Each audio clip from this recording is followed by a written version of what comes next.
In the village of Orun, a great festival took place every year. It was called the Festival of Masks, and people from all over came to see the beautiful, colorful masks that the villagers wore. Each mask was special, but there was one mask that was the most important of all, the sacred Mask of Olorun, the god of the sky. It was said that only the Baba, the village elder, could wear it. The mask had the power to protect the village and keep the people safe. One day, a boy named Femi looked at the sacred mask as it hung on the tree in the village square. It was beautiful, made of shining gold and deep red feathers. Femi wanted the mask. He didn't want to wear it for protection or to help the village. No, Femi wanted it because he believed it would make him powerful, maybe even more powerful than Baba. His friends Ade and Tunde had warned him not to touch it, but Femi didn't listen. He was tired of being just another boy in the village. He wanted to be important. Late one night, when everyone was asleep, Femi crept out of his house and sneaked into the village square. The moon was full and its light made the mask shine even more.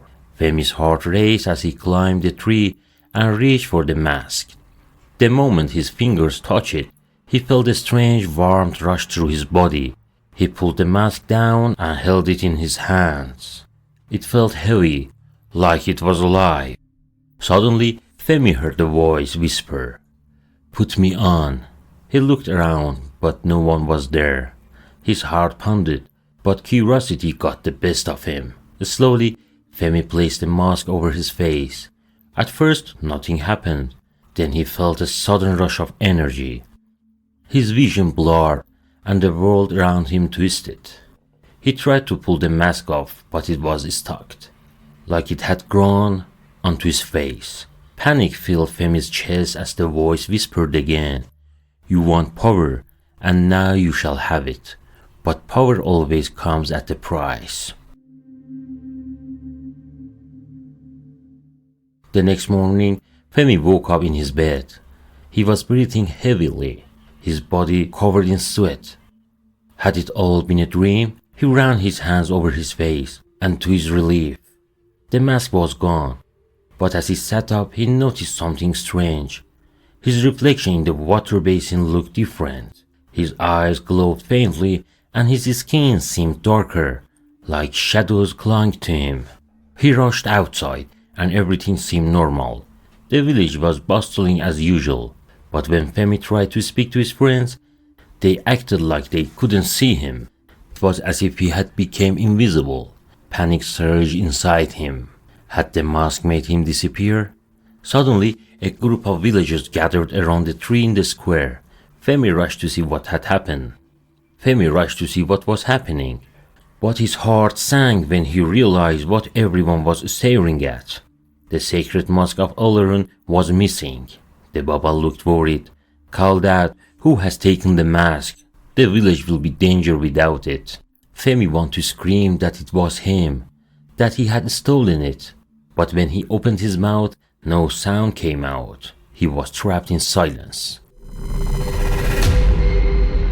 Days passed and strange things began happening in the village.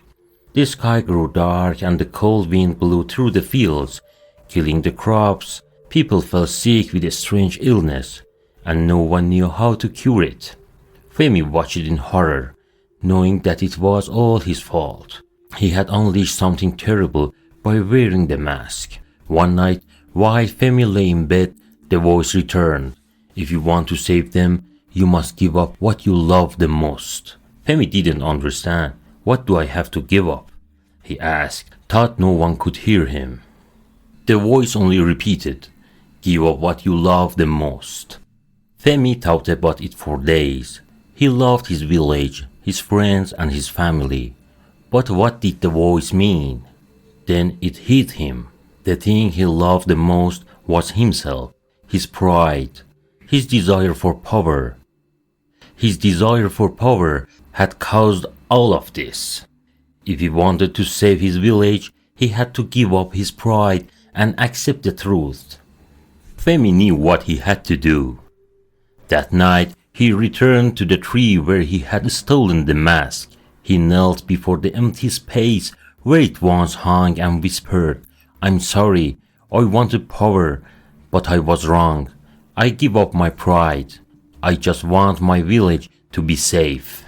Suddenly, the mask appeared before him, floating in the air. Femi reached for it. But this time, the mask was gentle. It didn't cling to his face like before. Instead, it floated back to its rightful place on the tree. The moment it did, the skies cleared and a warm breeze blew through the village. The crops began to grow again and the sickness disappeared. But Femi's heart was heavy. He knew that the mask had forgiven him, but the village still didn't know what he had done. As he turned to leave, he saw the Baba standing behind him. "I knew it was you," the Baba said quietly. "The mask had chosen to spare you, but you must live with the burden of what you did." Femi nodded, tears streaming down his face. He would carry the guilt forever, but at least his village was safe. He had learned a hard lesson about the dangers of pride and the true meaning of power.